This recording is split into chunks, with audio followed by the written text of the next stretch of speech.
Let's begin with some basic definitions for endothermic and exothermic reactions. Let's start by defining enthalpy.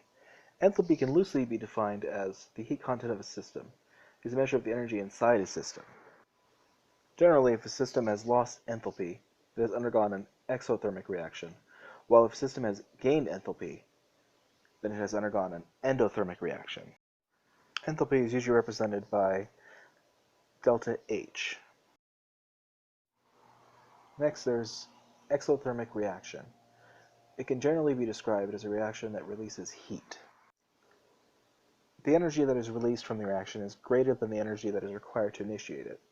To generalize it in the form of chemical reaction, exothermic reactions are written as follows: reactions to products plus energy. This, however, does not mean that no energy is required on the reaction side. It just means that the change in energy is positive when comparing products to reactants.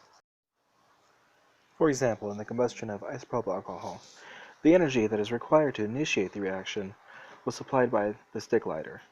The energy was small in comparison to the energy that was released as isopropyl alcohol and oxygen gas reacted to form carbon dioxide and water vapor. This positive difference makes it an exothermic reaction.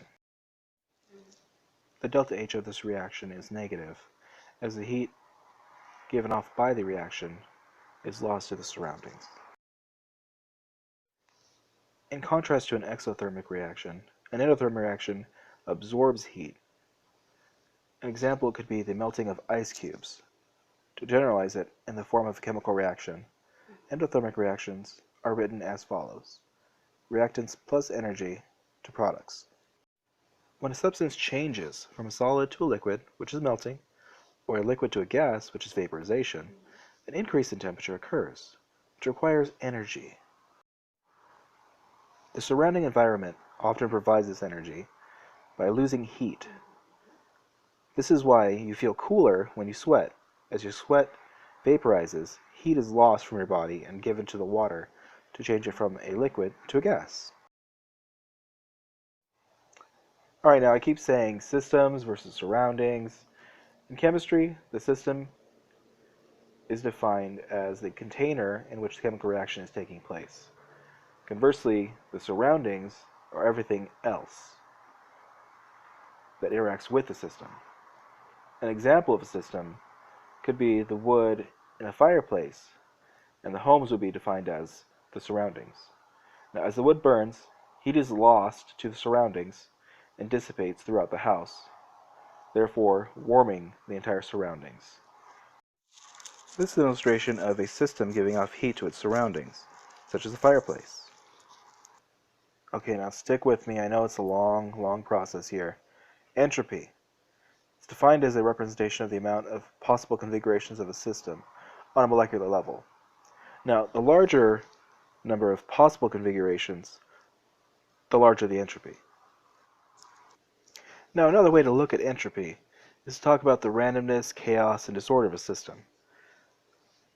Solids, for example, have low entropy, while gases have high entropy. This makes sense because atoms in a solid are organized into a structure, and the only movement they are doing is vibrating, while atoms in a gas are colliding with other atoms, spinning and moving in an infinite number of directions at very high speeds. To predict the position of a single atom at any given time would be impossible, due to the amount of shear disorder going on in the system. Entropy is represented in chemistry by delta S. Alright, now we got to that part. Let's start by examining the combustion of isopropyl alcohol using this equation. Delta H is equal to delta H of the products minus delta H of the reactants. So let's start off with the product side, namely carbon dioxide. Now it has 6 moles in the equation,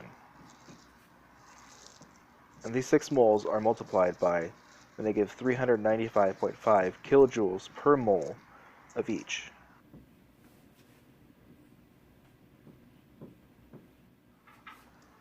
Next, we're going to add the entropy of water. Now, water has 8 moles for this reaction. The 8 moles are going to be multiplied by its delta H of negative 241.8 kJs per mole.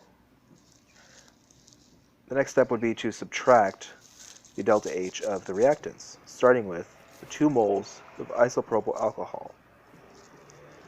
These 2 moles are going to be multiplied by delta H of negative 318.2 kilojoules per mole. Now next would be the 9 moles of oxygen.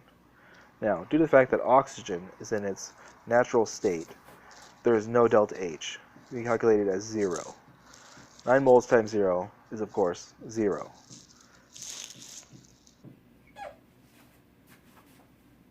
We will now use a calculator just like this one to add and subtract these numbers. The total change in the enthalpy for the products is negative 4,307 kilojoules. Note how the moles of isopropyl cancel out with the kilojoules per mole of the delta H. The end result will be in kilojoules. We will now subtract the change in enthalpy for the reactants. Negative 4,307 minus negative 636.4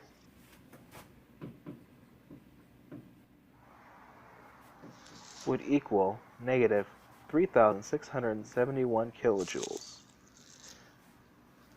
Now, because you have a negative delta H, the combustion of isopropyl alcohol would be considered an exothermic process. Okay, now that we've seen what the math looks like for combustion of isopropyl alcohol, let's actually perform the experiment. So, we use this 2-liter container as a contained system. I'm using 91% isopropyl alcohol. Just going to add some to the bottle. The cap back on. I'm going to add some energy here.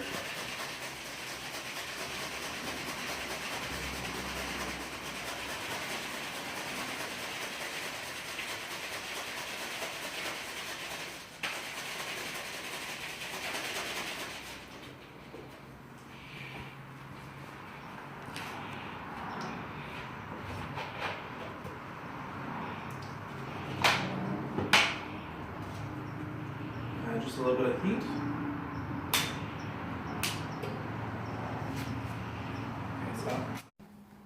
This is the combustion of isopropyl alcohol done in lower light conditions to better visualize the reaction. This reaction is the production of ice packs using cornstarch and salt and green dye for color. Now, to perform this reaction, we're going to have to create a system in which there's a lot of heat to be absorbed. In order to do this, we're going to add some water to a pot on the stove. We're going to turn on the heat just for a little while and gain some energy. Now in this measuring cup, we're going to put some salt, a lot of salt. We're going to take this measuring cup with the salt and add it to our system, which has now accumulated quite a bit of heat, as you can see by the steam. Now we're going to mix that up a little bit, just to kind of distribute the ions of the salt evenly throughout the water. On top of that, we're going to add the cornstarch. Now, the cornstarch is going to immediately start emulsifying in the pan. As you can see, it gets harder and harder to stir. Now, while we're doing that, we're going to add some green dye. Mix the green dye very evenly and thoroughly, and you end up with these nice ice packs, which are a brilliant green. This is a great example of an endothermic reaction.